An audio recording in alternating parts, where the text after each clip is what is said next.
പറഞ്ഞാട്ടെ. യേശുവിന്റെ കാൽവറി ക്രൂശിന്റെ 24 മണിക്കൂർ വളരെ ശ്രദ്ധയാകർഷിച്ച സമയമാണ്.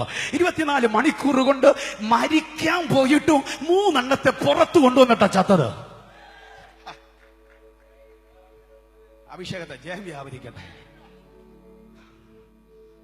അഭിഷേകത്തെ ജയം വ്യാപരിക്കട്ടെ. വന്നേ സൽമാൻ ബാസ്റ്റോട് വന്നേ, ഏകത്തെ ജയമെടുക്കട്ടെ. Praise the lord. യേശുവിന്റെ രക്തത്താൽ ജയം വ്യാപരിക്കട്ടെ. തിരുനക്കര മൈതാനം അന്നത്തെ യെരുശലേമായി മാറുക. രഞ്ജിത്ത് മാറി പീലാത്തോസ് നടുക്ക് വന്നു. യേശു ഈ സൈഡിൽ നിൽക്കുന്നു, ബറബാസ് ഈ സൈഡിൽ നിൽക്കുന്നു. 10 പ്രാവശ്യം തൂക്കിക്കൊല്ലാൻ പാകത്തിൽ പാപം ചെയ്ത ബറബാസ് ഈ സൈഡിൽ നിൽക്കുമ്പോൾ ഒരു പാപവുമില്ലാത്ത യേശു ഈ സൈഡിൽ നിൽക്കുന്നു. ജനത്തോട് പീലാത്തോസ് ചോദിക്കുന്നു, ഇവരിൽ ആരെ നിങ്ങൾക്ക് വേണം? ഏത് ഓപ്ഷൻ പറഞ്ഞാലും നടക്കും. ആരെ വേണം? എല്ലാരും കൂടെ പറഞ്ഞു, ഞങ്ങൾക്ക് ബറബാസിനെ മതി. എല്ലാവരുടെയും ആവശ്യങ്ങൾ, ആരവങ്ങൾ കേട്ടപ്പോൾ നിർബന്ധത്തിന് വിധേയനായി ഈ ബറബാസിനെ വിട്ടയക്കാൻ വേണ്ടി പീലാത്തോസ് സമ്മതം മൂളുമ്പോൾ പീലാത്തോസ് ഒരു അട്ടഹാസത്തിൽ ഒരു ചിരി ചിരിച്ചു. ആ ചിരിയുടെ അർത്ഥം എന്നാണെന്നറിയാമോ? കൊലപാതകം ചെയ്തിട്ടും ഞാനിവിടെ ഐശ്വര്യമായിട്ട് ജീവിക്കുകയാ, മോഷണം നടത്തിയിട്ടു ഞാനിവിടെ നന്നായിട്ട് ജീവിക്കുകയാ, ഒരുപാട് കുഴപ്പങ്ങൾ ചെയ്ത് 10 പ്രാവശ്യം തൂക്കിക്കൊല്ലാൻ എനിക്ക് വിധി വരൂന്ന് പേടിച്ചാ ഞാൻ നിന്നത്. പക്ഷെ അത്രയും കുഴപ്പം ചെയ്ത എന്നെ മതി ജനത്തിന്, നിന്നെ വേണ്ട. ഇപ്പുറത്ത് നിൽക്കുന്ന യേശു കർത്താവ് ഈ പീലാത്തോസിന്റെ മുഖത്തെ വിട്ടിട്ട് ബറബാസിന്റെ മുഖത്തോട്ടൊരു നോട്ടം നോക്കി. കുഞ്ഞേ, നല്ല ന്യായാധിപനായ പീലാത്തോസ് നടുക്ക് നിൽക്കുന്നത് കൊണ്ടല്ല നിന്റെ മരണം മാറിയത്, നിന്നോടൊപ്പം ഈ സ്റ്റേജിൽ ഞാൻ വന്നതുകൊണ്ടാ നിന്റെ മരണം പൊട്ടിയത്.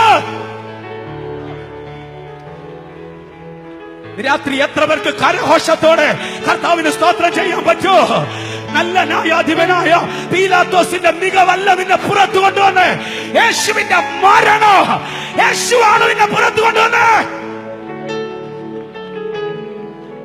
ഓ റാന്താല റമന, താങ്ക് യു. രക്തത്താൽ ജയം വ്യാപരിക്കട്ടെ.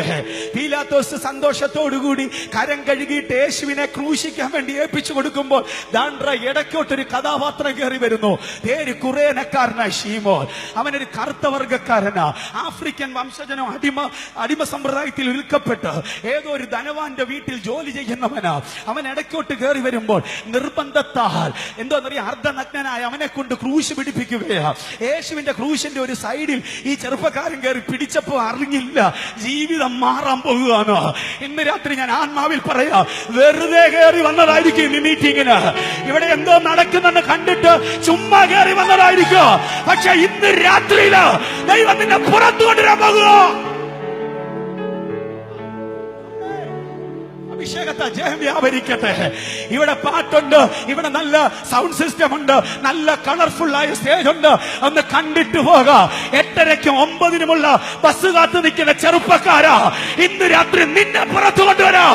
യേശു ഇതിനകത്ത് ശക്തിയോടെ വ്യാപരിക്കുന്നു.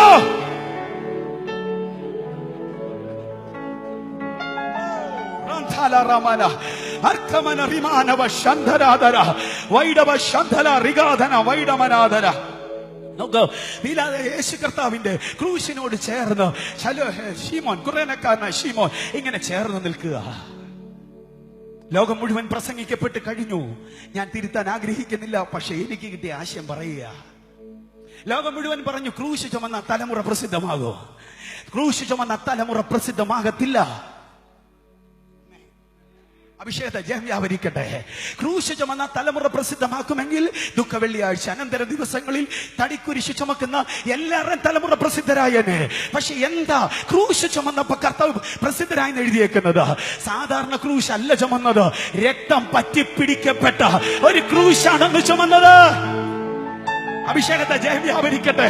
ഇന്ന് രാത്രി എന്നെ കേൾക്കുന്ന മാന്യ ശ്രോതാവേ, ആ ക്രൂശ് എല്ലാ ക്രൂശും പോലെ അല്ലായിരുന്നു. ജീവിതം മാറ്റിമറിക്കുന്ന ഒരുത്തന്റെ രക്തം പറ്റി പിടിച്ച ക്രൂശായിരുന്നു ക്രൂശ്. കരമുയർത്തി ആമേൻ പറഞ്ഞാട്ടെ. യേശുവിന്റെ നാമത്തിൽ ജയം വ്യാപരിക്കട്ടെ. ഇതുവരെ പൊട്ടാത്ത ഏതെങ്കിലും പാരമ്പര്യം നിന്റെ വീടിനകത്ത് തലവെക്കുന്നുണ്ടെങ്കിൽ ഇന്ന് രാത്രി യേശു ക്രിസ്തുവിന്റെ പുത്രനായി ഞാൻ പരിശുദ്ധാത്മാവിൽ പ്രഖ്യാപിക്കുന്നു, അതിനെ പൊട്ടിക്കാൻ അവന്റെ രക്തം ഇന്ന് രാത്രി ഇതിനകത്ത് ചലിക്കുന്നുണ്ട്.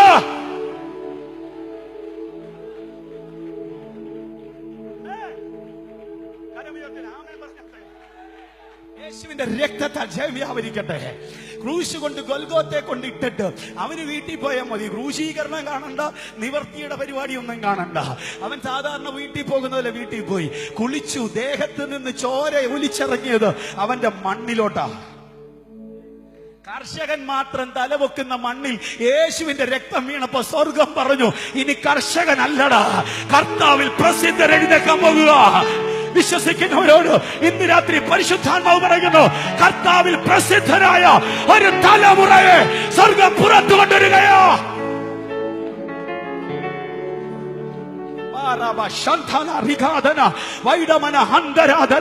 അഡ്രസ് ഇല്ലാത്ത നിനക്ക് അഡ്രസ് തരാ, യോഗ്യതയില്ലാത്ത നിനക്ക് യോഗ്യത തരാ, ആരും ശ്രദ്ധിക്കാത്തതിനെ ശ്രദ്ധിക്കുക. ഇന്ന് രാത്രി യേശുവിന്റെ രക്തം ഇതിനകത്ത് ചലിക്കുന്നുണ്ട്. വിശ്വസിക്കുന്നവർ ശക്തിയോടെ കർത്താവിനെ സ്തുതിച്ചാട്ടെ.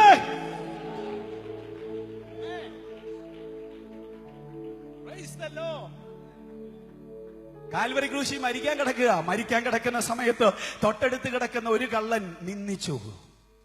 അമ്മേ, അപ്പുറത്ത് കിടന്നവൻ പറഞ്ഞു, മിണ്ടിപ്പോകല്, നിനക്കറിയാൻ പറ്റാത്തൊരു സംഭവം എനിക്കറിയാം. രക്തം ജയമെടുക്കട്ടെ. അവൻ പറഞ്ഞ എന്നാന്നറിയാമോ?